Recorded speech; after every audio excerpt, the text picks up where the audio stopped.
Hey everyone, ready for another deep dive? This time I found this awesome language learning podcast called Mastering English with Ease, and I thought it would be perfect to take a closer look at. Oh, cool. What is it about this one that grabbed your attention?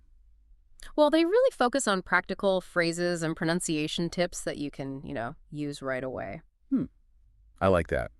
So many language resources out there get bogged down in all that grammar and stuff and forget about the whole point of actually, speaking. Exactly. It's all about actually being able to use the Okay. language, right? Right. And I gotta say, I've been trying out some of their tips while I was prepping for this, and it's amazing how much more confident even just a few simple phrases can make you feel. So what kind of phrases are we talking about here? Give me an example.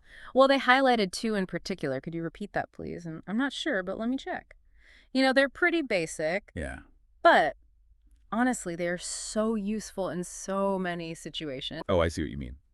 It's easy to, dismiss those simple phrases, but, I mean, think about it. They can really get you out of almost any kind of conversational jam, right? Like, whether you're ordering food or in a meeting or just, chatting with friends. Exactly. And it's not just about knowing the words, it's about delivering them naturally. Yeah, the delivery is key, for sure. And that's where their focus on pronunciation comes in. They actually break these phrases down syllable by syllable. Oh, wow. And they really emphasize how slowing down your speech can actually make you more understandable. Huh, that's a good point. We often think that speed equals fluency, but really, I mean, clear pronunciation is so important, especially for anyone who's not a native speaker. For sure. It was a total light bulb moment for me. Yeah. And speaking of pronunciation, they also tackle one of the toughest sounds for English learners. Oh, let me guess, the fifth. You got it! It's the one everyone struggles with. Yeah, that one can be tricky. I wonder how they approach teaching that. Well, they broke it down in a way that was actually helpful even for me. It's all about where you put your tongue and the difference between using just air in think versus adding your voice in that. It's amazing how much nuance there is to just one sound, right? Right? Right? Who knew? It all comes down to, phonetics, the science of how we make sounds. Once you understand the mechanics of it, like where to put your tongue and how to use your breath and your voice, it's like it takes the mystery out of those tricky sounds. I love that you're not just mimicking, you're actually controlling the sound. Yeah, exactly. And it's not even just about thuff. Yeah. That approach can apply to any sound you're having trouble with. That's powerful. Like you're giving Yeah. people the tools to really take charge of their pronunciation. Exactly. It's so empowering. And it's cool how they don't just talk about individual sounds. Yeah. They actually show how all this comes together, like in real conversations. Oh, totally. They have this great example dialogue where two friends are deciding where to eat. It's super relatable, and you can hear all those key phrases, and even that tricky fifth sound just popping up naturally as they talk. Using a real-life dialogue is so smart. It helps people see how these skills actually work, Yeah.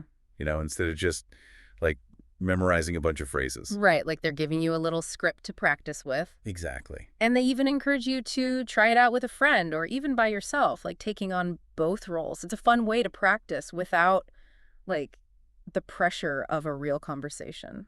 I've always been kind of skeptical of practicing dialogue alone. Oh, yeah. Why is that? I mean, it's good for memorization and all, but, nothing can really replace real interaction, especially for fluency. Yeah, that makes sense. It's all about responding to, unexpected things and dealing with interruptions and just adapting to different speaking styles. Yeah, there's nothing like the spontaneity of a real conversation. Right. But I do think, practicing dialogue can be a good first step, especially for building confidence. Oh, yeah, definitely. Especially for beginners or people who are just, a little intimidated to talk with native speakers. Exactly. So we've covered these everyday phrases, the pronunciation tips, the whole the sound breakdown, and the dialogue practice. Out of all that, what do you think is the most important takeaway for someone who wants to get better at, English conversation? To me, it's got to be that focus on practicality and confidence building. Yeah. They're moving away from that traditional grammar-heavy approach. Yeah. And instead, they're giving learners the tools they need to just feel comfortable and confident in real situations. And that's, huge. It's like they're saying, forget about being perfect. Just get out there and talk. Exactly. And it's not about, simplifying the language or anything. Right. It's about building a solid foundation. you know? Yeah. And then you can add more advanced stuff later on. It's like mastering those building blocks first. Exactly. Like you wouldn't start with, crazy complicated music if you were learning an instrument. Right. You start with scales and chords. What a great analogy. So, as we're wrapping up this part of our deep dive, I'm curious, what's like the most valuable thing you've gotten out of this so far? Is there like a specific phrase you're excited to try out or a pronunciation tip you want to practice? Yeah, it's so cool to think about all the possibilities that open up when you can, confidently speak English. Yeah. But I can imagine it's also like kind of scary to actually, start using these tips, especially with real people. Yeah, it's totally normal to feel a little nervous, especially when you're, pushing yourself outside of your comfort zone. But you know what's interesting? It's how they talk about language learning. Like, it's not a finish line you got to cross. It's more like a journey. Mhm. And, they're all about like enjoying the process, trying new things, and celebrating those little aha moments along the way.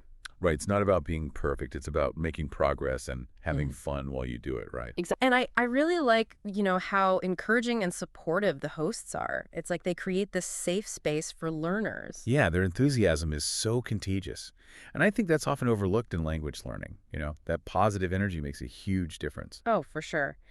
So before we wrap up this deep dive, I want to challenge you to like actually take action. Okay, I like it. What do you have in mind? What's one thing you can do today to put at least one of these tips into practice? Hmm. Well, maybe you could try using one of those key phrases we talked about, in a real conversation. Yeah, or maybe focus on that the sound while you're talking. Oh, or even practice that restaurant dialogue with a friend. Or, hey, even in the mirror. Exactly. Whatever works for you. The important thing is to just like take that first step. You got it. And remember, every little step you take, gets you closer to your goals. And as you get more confident with your English, it can really impact other parts of your life too. It's like a chain reaction. Yeah. It's not just about the language itself. It's about the doors that open when you can communicate well. Your self-esteem goes up, you make new friends, and it can even lead to new job opportunities. It's amazing. So, as you continue on your English learning journey, think about this. How can paying attention to these little details in conversation, the phrases, the pronunciation, the confidence, how can that impact not just your fluency, but also your overall success? It's pretty cool to think about, right? That's a great question to leave everyone with. And that's it for our deep dive today. Thanks for joining us.